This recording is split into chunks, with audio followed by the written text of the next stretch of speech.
बांग्लादेश में हिंदू युवक की क्रूर हत्या के खिलाफ भारत में जबरदस्त आक्रोश दिख रहा है। अलग अलग राज्यों में इस हत्या के खिलाफ लोग सड़कों पर निकलकर प्रदर्शन कर रहे हैं। जम्मू कश्मीर में भी बांग्लादेश में हुई घटना के खिलाफ लोगों ने प्रदर्शन किया। बांग्लादेश के अंदर एक हिंदू भाई को जिंदा जला दिया गया, उसको एक वृक्ष के साथ टांगा गया और फिर आग लगा दी गई। अरे हम जो इस तरह की बातें करने का प्रयास करना चाहते हैं, वहाँ प्रॉपर्टियों को जलाया जा रहा है, एक एक हिंदू को चुन करके मारा जा रहा है। और हमने 3944 लोग अपने सैनिक, जब युद्ध हुआ पाकिस्तान से बांग्लादेश अलग हुआ, तब शहीद हो गए बांग्लादेश के समर्थन के अंदर। और आज भी हम उनको चीनी, चावल, उसके बाद में सारी चीजें उनको यहां से भेजने का प्रयास कर रहे हैं। अरे बाबा 125 करोड़ फिर भेजा, फिर 125 करोड़ फिर भेजा, लेकिन उनको शर्म नहीं आ रही। अरे जिसने श्रीमती इंदिरा गांधी जी ने इसको पाकिस्तान से अलग करवाया, बांग्लादेश नाम रखवाया, उनका उपकार उनको भूलने का प्रयास नहीं करना चाहिए। और श्रीमान मोदी जी देश के प्रधानमंत्री आज भी उनका सहयोग करने का प्रयास कर रहे हैं।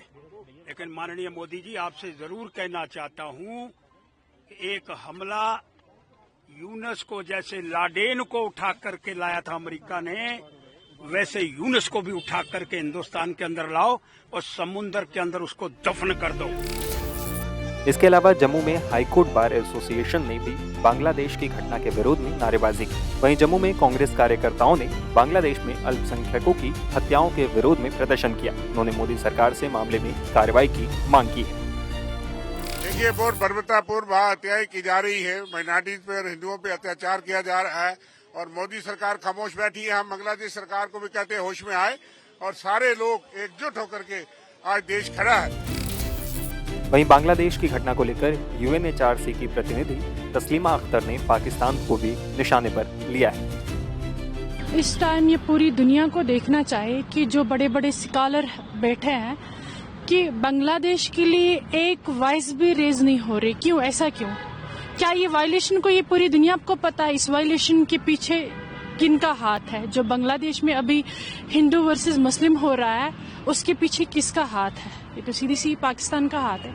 अगर 54 ईयर्स में अमन शांति से अभी तक बांग्लादेश रहा, वहाँ इससे पहले भी हिंदू मुस्लिम लोग रहते थे, कभी उनको आपस में कोई झगड़ा नहीं हुआ है। जब से शेख हसीना का तख्ता पलट किया गया है, वो भी बिकॉज ऑफ पाकिस्तानी, उसमें भी पाकिस्तान का ही हाथ रहा है।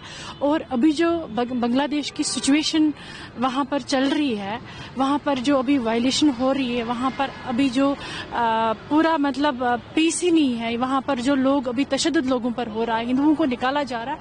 मुझे बहुत ही, मैं पूरी दुनिया को अपील करना चाहती हूँ, इस टाइम आप सब सोए क्यों हो? आप यूनाइट क्यों नहीं होते इस वायलेशन के अगेंस्ट?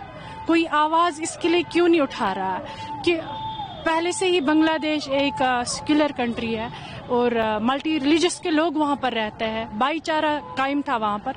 अचानक इस भाईचारे में अगर दरार पड़ गई तो इस पर सबको ध्यान देना चाहिए कि ये कहीं न कहीं इंडिया के लिए भी खतरा है। इंडिया के लिए ही नहीं कि बहुत सारी कंट्रियों के लिए खतरा बन रहा है, क्योंकि इस टाइम सबको, चाहे कोई मुस्लिम कम्युनिटी से है या हिंदू कम्युनिटी से, उन सबको यूनाइट होके इसके अगेंस्ट वायलेशन के, जो बांग्लादेश में अभी वायलेशन चल रही है, उसके अगेंस्ट आवाज बुलंद करनी होगी। आपको लगता है कि इसमें ISI का हाथ है? डेफिनेटली, क्यों नहीं। आप देखो जो बांग्लादेश में अभी नारेबाजी हो रही है, रेडिकलाइज मुस्लिमों को किया जा रहा है। यहाँ पर तो एक ही कंट्री है जो इस्लाम को मिसयूज करते, वो है पाकिस्तान। तो डेफिनेटली वही सिचुएशन अभी आपको मिल रही है बांग्लादेश में। तो डेफिनेटली जो बांग्लादेश में अभी लोग नारेबाजी कर रहे हैं, जो वहाँ पर वर्ड यूज अल्फाज, तो डेफिनेटली पाकिस्तान के, बट बोलते हैं आप बांग्लादेश में। वो आप एक ह्यूमन राइट्स एक्टिविस्ट जिनेवा भी जाते हैं, आपको लगता है कि UN को भी इसमें कोई कदम? डेफिनेटली हर कंट्री को इसमें आप पढ़ना चाहिए। बांग्लादेश का इश्यू अब ऐसा बन रहा है कि हर एक कंट्री को उस वायलेशन के अगेंस्ट आवाज उठानी चाहिए। कि ऐसा नहीं है कि किसी को जीने का हक यहाँ पर, क्या एक ही कम्युनिटी यहाँ पर जिएगी?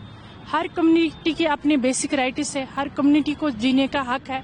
ऐसा थोड़ी है कि वहाँ पर वो रेडिकलाइज करेंगे, इस्लाम को मिसयूज करके नारेबाजी करेंगे। मेरी OIC को भी अपील है कि जितने भी मुस्लिम कंट्रीज है वो इसमें दखलंदाजी करे कि ऐसा नहीं होना चाहिए। हर कंट्री में सबको जीने का हक है। वहाँ पर ये जो लोग इस्लाम को मिसयूज करके नारेबाजी कर रहे, हमें इन चीज़ों से ठेस पहुँचती है, क्योंकि इससे ये पूरे इस्लाम को बदनाम करते हैं, एक नफरत फैलाता है। ये ऐसा नहीं होना चाहिए। इस टाइम सबको यूनाइट होके बांग्लादेश को सपोर्ट करना चाहिए अमन के लिए, ना कि वहाँ पर ये लोग वायलेशंस के लिए सपोर्ट करेंगे।